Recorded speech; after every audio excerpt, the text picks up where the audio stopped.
Meron na naman guys. Ayan. Pork. Ito yung kinain ko nung nakaraan, diba? 46. Dito ulit ako kakain sa Fairworld. Alam niyo na, mura. Tapos, ang kakainin ko today ay yun ulit. Kasi mura. Charot. Hindi, yung iba naman. Chicken naman siya. So, tara. Order na tayo. Let's eat, guys. Ito ay 46. 46 lang. Mas mura. Hindi na ako umorder ng drinks na milk tea. Nagiging 50 plus kasi yan. So, ayun. Meron tayong water na lang na maligamgam. Ganito dito, guys, ang sinaserve nila na water. Hindi malamig. Laging, warm or hot ang binibigay nila. So, ayun yung order ko. Kala ko ba chicken? Yung isa, chicken. Tapos ito, pork. Ganun pala. Tapos meron siyang sausage. And yung white sauce. Parang white curry. And then yung ating rice. Sabi ko, hindi na ako magra-rice muna. Pero hanggang gabi na yan. Ang laki-laki ko na naman, guys. Diyos ko, 58 kilos na naman ako. Kala ko pa naman bumababa ako. Hindi pala, lumalaki ako lalo. Magsi-60 na naman ako. Putik na. Ang tiyan ko, ang laki-laki na naman. Ay, kain muna, guys. Kain pa more. Tapos reklamo ang taba-taba. So guys, tambay naman ako dito. Naalala niyo ba yung vlog ko nung nakaraan? Dito rin yun. Ito yung sa likod ng kinakainan ko na maliit na mall. Ayan, maliit lang siya, malapit sa bahay. Kaysa kasi maghapon akong hihiga na kung hindi ako makakatulog mamayang gabi. Tapos bukas antok na antok ako sa trabaho. So ayun, naglakad-lakad ako papunta dito. Uuwi tayo mamayang gabi na. Para antukin ako. Pag naranasan ko na kasi dati, di ba, ilang beses na lumalabas ako minsan alas 4 na, alas 5 na para kumain, tapos uuwi na. Naku, hindi ako makatulog sa gabi. Kaya ngayon, lumabas ako kanina mga 12 yata. Kasi na-addict na naman ako sa K-drama.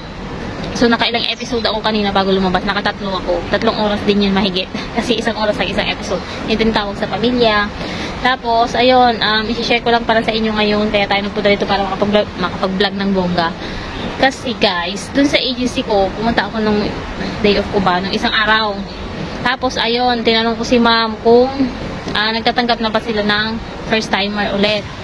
Ngayon, ang daming naging problema talaga, promise. Tumatanggap sila noon. Kaso ngayon, inalis na ulit nila kasi ang dami nilang naging problema doon sa mga first timer. Hay naku kasi naman, nakakadala naman talaga. Wait lang. Naantok ako. Diba? Inaantok agad ako. So, ayun. Ang sabi ni ma'am, meron daw isang employer na tumawag sa kanya. Kunin nyo na tong helper nyo dito kasi iyak ng iyak. Ganun daw ang sa kanya, ang tawag sa kanya ng employer. 2 weeks pa lang yata yung helper na nakuha nila, first timer. Iyak daw ng iyak. Naku po, syempre, problema yung ikaw ba na makukuha ka ng worker? Syempre, kailangan mo ng kasama sa bahay, tutulong sa'yo, maglilinis, mag-alaga ng anak mo. Tapos, makikita mo iyak ng iyak, na homesick, gusto nang umalis, gusto nang umuwi. Sino hindi may stress, di ba? So, ayun yung nakakadala sa mga first timer. Kaya ayaw nang kumuha ng mga nandito na employer. Kaya ayaw na rin ni ma'am entertain ng mga first timer. Kasi nga ganyan, nakakadala. Diba? Sasabihin sa'yo sa interview, okay ma'am, kakayanin ko yung ganito, ganyan. Tatapusin ko yung kontrata, hindi ako ma-homesick, lalabanan ko. Tapos pagdating dito, hindi kinakaya. So, kausapin nyo yung mga sarili nyo kung kaya nyo ba talaga na mag-abroad. Ay, kasi sayang ang lahat. Masisira din yung record ng agency, masisira din yung record nyo, hindi na kayo makakapag-abroad ulit. Kasi pag napauwi kayo, mag-break contract kayo, kasi ganyan ang based on nyo, may record na kayo. Kumbaga, may record na kayo dito na ganyan. So, kung mag-a-apply na kayo ulit, di na kayo matatanggap. Kasi nga ganun. Nakatatak na yun sa'yo. Na ganun ka, na homesick ka, na hindi mo kayang labanan, na hindi mo kayang malayo sa pamilya. So, mahirap. At saka nadadamay yung iba na talaga namang gusto magtrabaho dito sa Hong Kong ng mga first timer. Nadadamay din. Hindi na rin sila ini-entertain ba ng mga agency kasi nga ganyan yung nangyayari. Hindi naman lahat. Yung iba kaya naman talaga. Katulad nga ni Taiwan na first timer yan. Talagang dito lang siya unang nag-abroad. Oh my God! Ba't maantok na antok ako? So dito lang, hindi yata ako nagkape ngayon lang.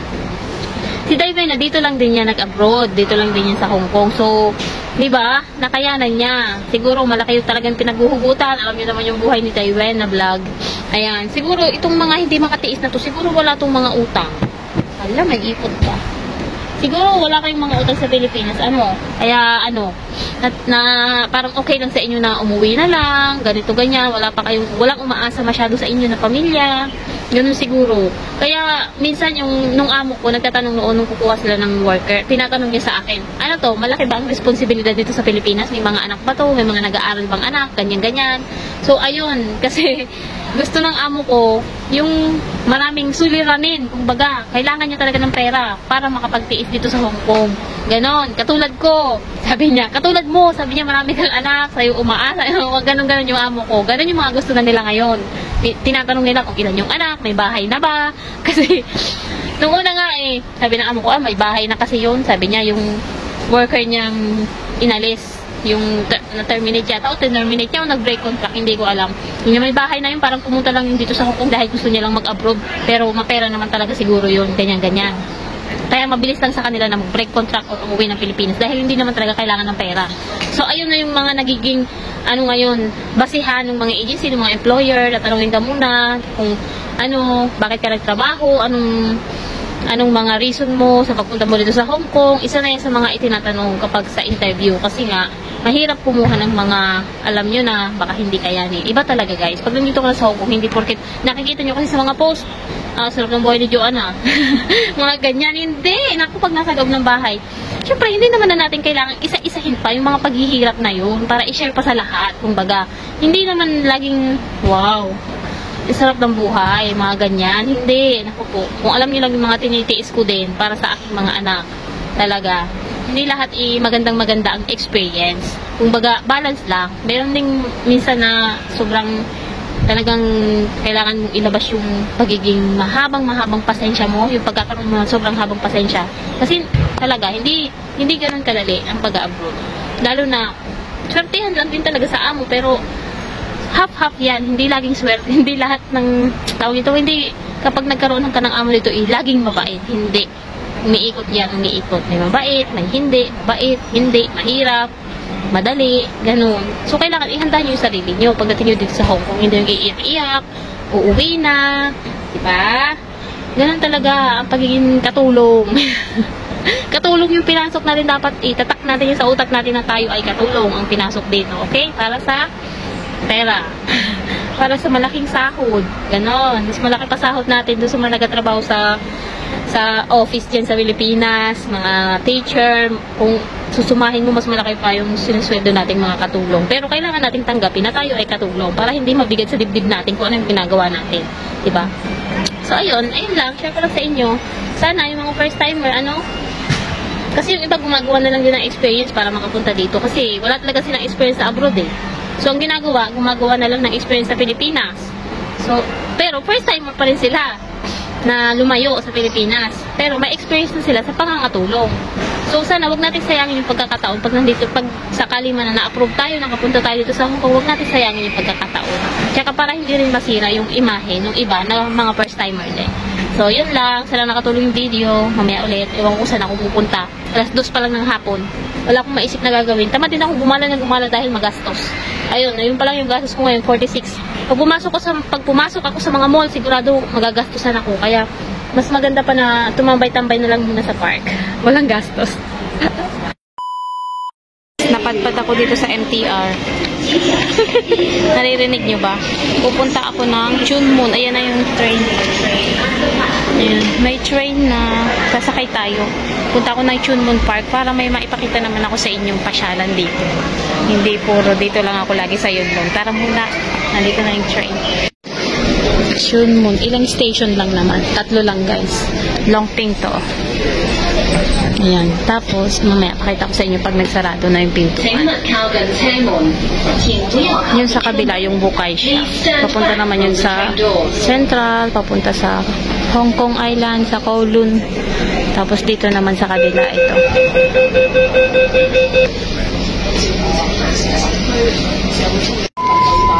Ayan. 2 station, 3 station bago makarating ng Chunmun. Kaya lang sobrang init. So, sana hindi na masyado pagdating doon. Kasi 4 PM na ngayon ng hapon. Saka lang ako nakaisip gumala. Kanina sobrang init Ngayon papalubog na yung araw. So hindi na siguro. Ayan, 3 lang, di ba? 3 tigil lang tayo. Para ka nasa Japan dito ah. Parang Korea. Kaso ang laki-laki, parang hindi ko to kayang tapusin maghapon. Pero presko-presko kasi mapuno. Ito, daming upuan dito oh. Ano kayong meron dito sa may baba? Tingnan natin. Ito pala yung may tubig. Ay. Ito pala yun guys. Yung nakikita ko dun lagi sa sa Google pag tinitingnan ko yung Ayan oh. Mamaya siguro pag madilim na may mga ilaw yan. Ang ganda. May mga nagpipicture dun oh. Ang ganda Tapos tingnan natin dito sa kabila ko anong meron. Ay, oo nga, paggabi maganda dito. May mga ilaw nga dito paggabi. Ayun siya, oh. Paggabi, may mga fountain light. Dancing lights ba yun? Dancing fountain. Ayan. Ang ganda naman pala. Nanood ako ng K-drama ulit, isang episode. Umupo lang ako saglit sa may upuan. At sobrang init pa kanina. Kaya hindi muna ako naglakad-lakad. Ayan. Ngayon tayo maglalakad-lakad na at hindi na masyadong kapawisan. Punta tayo doon, mag-picture tayo kahit konti. Dito ang daan, oh. Oh, ang ganda, diba? Maingay nga lang, hindi niya ako maririnig. Oy, ang cute. Ano ako magpipicture? Laglag cellphone ko dito sa baba, tubig na. Cute, oh. Medyo madilim na pala pag nandito ka sa baba, oh. Alas 5 na kasi ng hapon.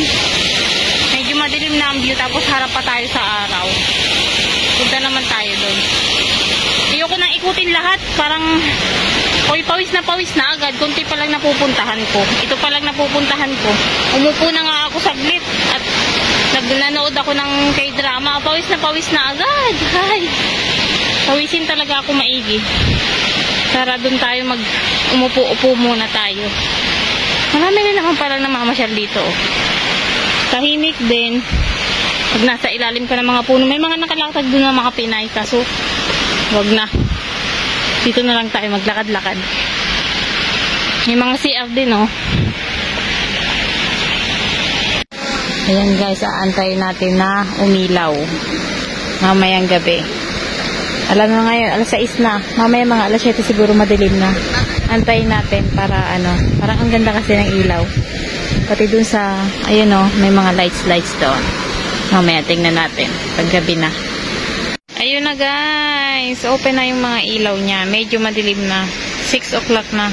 Dumadami na rin yung tao dito na nakatambay. Medyo okay na rin yung panahon. Ayun oh, ganda. Yun, may mga ilaw din doon. May mga guard pang nakabantay. Hindi pa, wala lang mag-video sa akin. Gusto ko sana maglakad pa ganun, diyan. Kaso wala tayong mag-videographer, mag-isa lang tayo. Uwi na ako guys. Ang pangit pala paggabi, no? Sobrang liwanag niya, hindi makita yung mga itsura talaga. Pangit lang talaga yung camera ko. Hindi ko na alam kung saan ako dadaan pa uwi pala. Kasi hindi ko alam kung saan ako sumuot kanina eh. Dito siguro yung daan pa uwi. Tingnan natin. Ay nako. Kasi kanina paano ako eh. Paikot-ikot na ako kanina eh. Ay, ayun ko na yung vlog dito guys. Sobrang haba na siguro ng vlog ko. Malapit lang kasi sa bahay. 3 station lang, diba? So mga ilang minuto lang makauwi na agad tayo. Bye! Thank you for watching. Sana nag-enjoy kayo sa vlog. Thank you for watching. Don't forget to like and subscribe. God bless. Bye! Bye-bye! Dami ng tao, oh.